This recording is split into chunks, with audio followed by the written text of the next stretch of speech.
Hi అండి, నమస్తే. నేను మీ సింధుని. Welcome back to our channel passion and fashion by Sindhu. నిన్నటి వీడియోతో మన ఛానల్ సబ్స్క్రైబర్స్ కౌంట్ అనేది 500 క్రాస్ అయిందండి. సో ఆ స్పెషల్ అకేషన్ మీతో షేర్ చేసుకుంటూ మీ అందరికీ ఒక మంచి స్వీట్ రెసిపీని చూపిద్దాం అనుకుంటున్నాను. ఈ రెసిపీ థంబ్నైల్ చూసి ఏముంది సేమియా కేసరి చాలా ఈజీ, మనకు తెలిసిందే కదా అని అనుకోకండి. ఈ రెసిపీని బాగా హెల్దీ వర్షన్లో ప్రిపేర్ చేయడం కోసం బెల్లంతో చేయడం జరిగింది. సో లేట్ చేయకుండా రెసిపీ చూసేద్దాం. రెసిపీ ప్రిపరేషన్ కోసం ఫస్ట్ స్టవ్ మీద ఒక పాన్ పెట్టుకోండి. పాన్లోకి 1 టీ స్పూన్ నెయ్యి వేసుకుని, నెయ్యి హీట్ అయిన తర్వాత కొన్ని జీడిపప్పు పలుకులు, కొన్ని కిస్మిస్ వేసుకుని ఈ రెండింటిని కూడా కేవలం లో ఫ్లేమ్లోనే మంచి గోల్డెన్ బ్రౌన్ కలర్ వచ్చే వరకు ఫ్రై చేసుకోండి. ఫ్రై చేసుకున్న వీటిని ఒక బౌల్లోకి తీసుకుని పక్కన పెట్టుకోండి. ఇప్పుడు ఆ పాన్లో రిమైనింగ్ గీ ఏదైతే ఉందో అందులోకి 1 కప్పు సేమియా వేసుకోండి. కేవలం లో ఫ్లేమ్లోనే ఈ సేమియా అనేది కొంచెం క్రిస్పీగా టర్న్ అయ్యి లైట్ గోల్డెన్ బ్రౌన్ కలర్ వచ్చే వరకు రోస్టింగ్ అనేది చేసుకోండి. సో ఇలా మనకి సేమియా అనేది ఖచ్చితంగా లో ఫ్లేమ్లోనే చేసుకోవటం వల్ల అన్ని సేమియా గ్రెయిన్స్ కూడా బాగా యూనిఫామ్గా రోస్టింగ్ అవుతాయి. మీరు హై ఫ్లేమ్లో ఆర్ఎల్స్ మీడియం ఫ్లేమ్లో పెట్టి ఫ్రైయింగ్ కనుక చేసినట్టయితే సేమియా అనేది ట్రాన్స్పరెంట్గా ఉంటుంది కాబట్టి, చాలా డెలికేట్గా ఉంటుంది కాబట్టి అది త్వరగా మాడిపోయే ఛాన్సెస్ అనేది ఉంటుంది. సో ఇలా రోస్ట్ చేసుకున్న సేమియాని ఒక ప్లేట్లోకి తీసుకుని పక్కన పెట్టేసుకోండి. ఇప్పుడు అదే ప్యాన్లోకి మీరు ఏ కప్పుతో అయితే సేమియా తీసుకున్నారో అదే కప్పుతో 2.25 కప్పుల వాటర్ అనేది తీసుకోండి.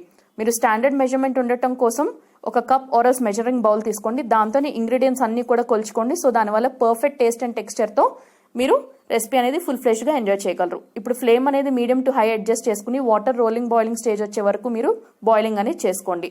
సో మనకి వాటర్ బాయిలింగ్ అవుతుంది అని అనుకున్నప్పుడు ఫ్లేమ్ని లోలోకి అడ్జస్ట్ చేసుకుని ముందుగా రోస్ట్ చేసి పెట్టుకున్నటువంటి సేమియా వేసి బాగా కలుపుకుని సేమియా బాగా మెత్తగా కుక్ అయ్యే వరకు మీరు కుక్ చేసుకోవాలి.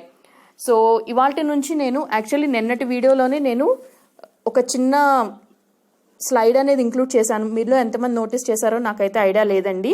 ఇక నుంచి నేను వీడియో ఐదర్ స్టార్టింగ్లో అయినా ఎండింగ్లో అయినా నేను యూజ్ చేసిన ఇంగ్రీడియంట్స్ అన్నీ కలిపి ఒక స్లైడ్ లాగా పెడుతున్నాను. సో దానివల్ల ఎవరైనా ఇంగ్రీడియంట్స్ కోసం డిస్క్రిప్షన్ బాక్స్లో చూసే వాళ్ళకి ఇది హెల్ప్ఫుల్ అవుతుంది అని ఇలా పెట్టడం జరిగింది. చాలా మందికి డిస్క్రిప్షన్ బాక్స్ ఎక్కడ ఉంటుందని తెలియట్లేదు అంటున్నారు. సో అందుకని వీడియోలో యాజ్ ఎ పార్ట్గా ఇంక్లూడ్ చేయడం అనేది జరిగింది.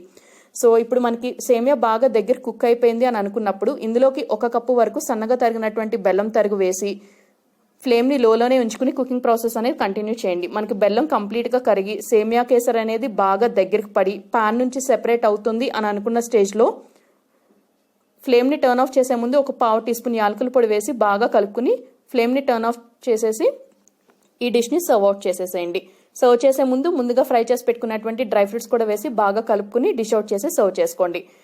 ఈసారి ఏదైనా స్పెషల్ అకేషన్కి మీరు రెగ్యులర్గా ప్రిపేర్ చేసుకునే సేమియా కేసరి కాకుండా ఒక్కసారి నేను చెప్పిన కొలతలు, నేను చెప్పిన ఇంగ్రీడియంట్స్ యూజ్ చేసి ప్రిపేర్ చేయండి. చాలా పర్ఫెక్ట్గా కుదురుతుంది. ఇంట్లో అందరూ కూడా చాలా బాగా ఎంజాయ్ చేస్తారు. వచ్చేదంతా కూడా పండగల సీజనే కదా. సో ఒక్కసారి ఈ రెసిపీని అందరూ ఇంట్లో తప్పకుండా ట్రై చేయండి. రెసిపీ నచ్చితే తప్పకుండా వీడియోకి ఒక లైక్ ఇవ్వండి. ఫ్రెండ్స్ అండ్ రిలేటివ్స్కి షేర్ చేయండి. ఛానల్ని సబ్స్క్రైబ్ చేసుకుని బెల్ ఐకాన్ యాక్టివేట్ చేసుకోండి. Thank you all very much for watching.